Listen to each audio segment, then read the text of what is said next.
ओम नमः शिवाय। अभिवादन मित्रों, देवों की नगरी देवघर से मैं आप सबका अभिवादन करती हूँ। आप सबका आपके अपने चैनल में बहुत बहुत स्वागत है।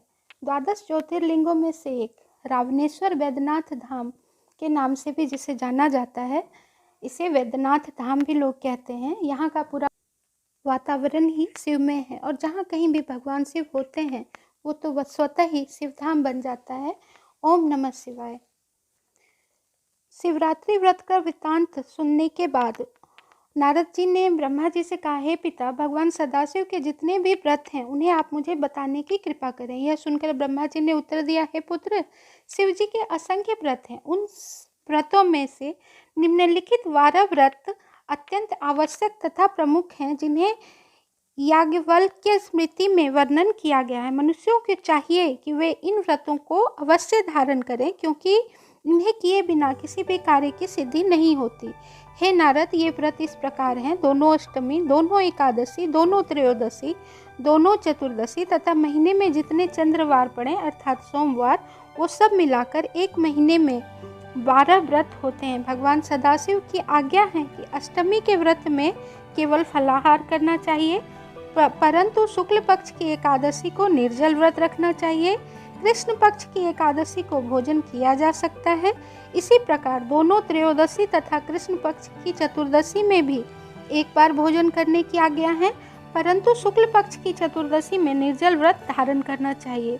सोमवार के व्रत में भी एक समय भोजन कर लेने की आज्ञा है। इन सभी व्रतों में शक्ति सहित भगवान सदाशिव का पूजन करना चाहिए। इन व्रतों में अपने सामर्थ्यानुसार शिव भक्तों को भोजन कराना चाहिए तथा यथाशक्ति दान अवश्य करना चाहिए। तो ये तो हो गए शिव पुराण में वर्णित भगवान शिव के 12 व्रत जो हमें करने ही चाहिए। आगामी शुक्रवार 26 तारीख को शुक्र त्रयोदशी का व्रत पड़ रहा है और शुक्र त्रयोदशी का जो व्रत होता है अर्थात जिसे शुक्र प्रदोष व्रत कहा जाता है, इस प्रदोष व्रत की महिमा अपरंपार है। इसकी कथा सुन लेने मात्र से भक्तों के असंख्य पाप नष्ट हो जाते हैं और उसे अनंत कोटि पुण्य फल की प्राप्ति होती। सौभाग्य और दाम्पत्य जीवन को सुख शांति से भरना चाहते हैं तो शिव को समर्पित प्रदोष व्रत से बेहतर कोई भी व्रत नहीं है। खास तौर से, विशेष तौर से अगर यह व्रत शुक्रवार को पड़ता है तो ये व्रत अत्यंत फलदायी होता है, आपके सुख सौभाग्य की वृद्धि होती है। तो आइए हम शुक्र प्रदोष व्रत की कथा का श्रवण करते हैं। कहा जाता है कि एक नगर में 3 मित्र रहते थे, राजकुमार, ब्राह्मण कुमार और तीसरा धनिक पुत्र। राजकुमार और ब्राह्मण कुमार विवाहित थे। धनिक पुत्र का भी विवाह हो गया था, लेकिन गौना शेष था। एक दिन तीनों मित्र स्त्रियों की चर्चा कर रहे थे। ब्राह्मण कुमार ने स्त्रियों की प्रशंसा करते हुए कहा, नारीहीन घर भूतों का डेरा होता है।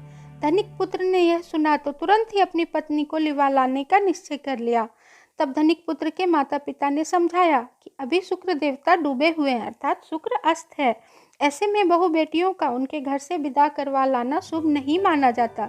लेकिन धनिक पुत्र ने एक भी बात नहीं सुनी और ससुराल पहुंच गया अपनी पत्नी को विदा कराने के लिए। ससुराल में भी मनाने की कोशिश की गई, लेकिन वो जिद पर अड़ा रहा और कन्या माता पिता को उनकी विदाई करनी पड़ी। विदाई के बाद पति पत्नी शहर से निकले ही थे कि बैलगाड़ी का पहिया निकल गया, बैल की टांग टूट गई, दोनों को चोट लगी, लेकिन फिर भी वो चलते रहे। कुछ दूर जाने पर उनका पाला डाकुओं से पड़ा, जो उनका धन लूट कर ले गए। दोनों घर पहुँचे, वहाँ धनिक पुत्र को सांप ने डस लिया।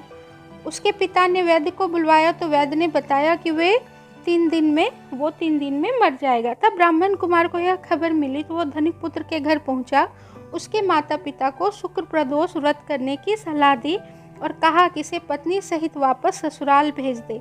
धनिक ने ब्राह्मण कुमार की बात मानी, ससुराल पहुंचा, जहां उसकी हालत ठीक होती गई। यानी शुक्र प्रदोष व्रत के महात्म्य से सभी घोर कष्ट दूर हो गए। उसके बाद जब शुक्र भगवान फिर से उदय हुए तब वो अपनी पत्नी को विदा कराकर वापस ससुराल लेकर आया। तो ये शुक्र प्रदोष व्रत की महिमा थी। अर्थात शुक्र प्रदोष व्रत को करने से हमारे सुख सौभाग्य की वृद्धि होती है, हमारा सौभाग्य अखंड रहता है।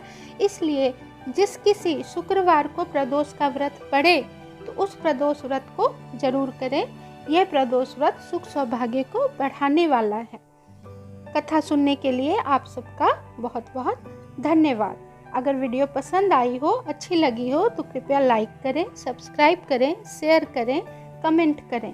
अंत तक देखने के लिए आप सबका कोटि कोटि धन्यवाद, वंदन, आभार।